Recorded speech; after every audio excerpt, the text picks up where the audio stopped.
அதாவது வன்னியரசு தோழரை தவிர மீது 7 தலித் அமைச்சர்கள் என்னைக்காவது தலித் பிரச்சனை பத்தி பேசியிருக்காங்க? இல்லை, எல்லோரும் தான் இந்த அமைச்சரவையில் சிறப்பாக செயல்பட்டு கொண்டிருக்கிறார்கள். நான் மட்டுமல்ல, எல்லா அமைச்சர்களும் மிக சிறப்பாக செயல்பட்டு கொண்டிருக்கிறார்கள். அது ஒவ்வொரு துறை வாரியாக நீங்கள் பார்த்தா தெரியும். அந்த வகையில் தமிழ்நாடு அமைச்சர்களுக்கு அத்தனை அமைச்சர்களும் மிக சிறப்பாக செயல்பட்டு கொண்டிருக்கிறார்கள் என்பது என்னுடைய தாவேகாவில் பார்த்தீங்கன்னா கொள்கை தலைவராக அம்பேத்கர் ஏற்றிருக்காங்க. ஆனால் இது வரைக்கும் சேலத்தில் அந்த சிலை திறக்க முடியாத ஒரு நிலை இருக்கு. எப்படி பார்க்குறீங்க? இல்லை, இன்னைக்கு தான் நாங்கள் பேசியிருக்கிறோம்.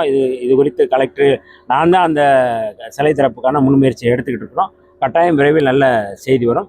சிலை திறப்புக்கான தேதியும் குறிக்கப்படும். அது சபாநாயகர் என்ன சொல்றாருன்னா, ஜனநாயகன் படம் பார்த்தா மூளைக்கு சுறுசுறுப்பு விறுவிறுப்பு ஏற்படும் அப்படின்னு சொல்றாரு. இல்லை, அதே அந்த படம் இல்லை, அந்த படத்தினுடைய கான்செப்ட் படி, அது கண்டென்ட் படி மரியாதைக்குரிய பேரவை தலைவர் அவர்கள் அதை தெளிவுபடுத்துகிறாங்க. நான் புரிஞ்சுக்கிறேன். நான் பொம்பளை பிள்ளைகளை நீங்கள் பொம்பளை பிள்ளைகளை வளர்க்காதீங்க, புலியாக வளங்க அப்படிங்கிறது இன்னைக்கு இருக்கிற பெண்கள் பாதுகாப்பில் குட் டச்சு பேட் டச் எல்லாம் சொல்லித்தராங்க. இது அந்த படத்தில் சொல்கிறாங்க. முழுமையாக அம்பேத்கர், காரல் மார்க்ஸு, பெரியார் குறித்த பார்வையும் அதில் இருக்குது. அதுதான் அவர் சொல்கிறாரு. இளைஞர்களை நல்வழிப்படுத்துவது, இளைஞர்களை போராட்ட காலத்தில் மேம்படுத்துவது, அவர்களை சீரமைப்பது அப்படிங்கிறது ஒரு வகையானது.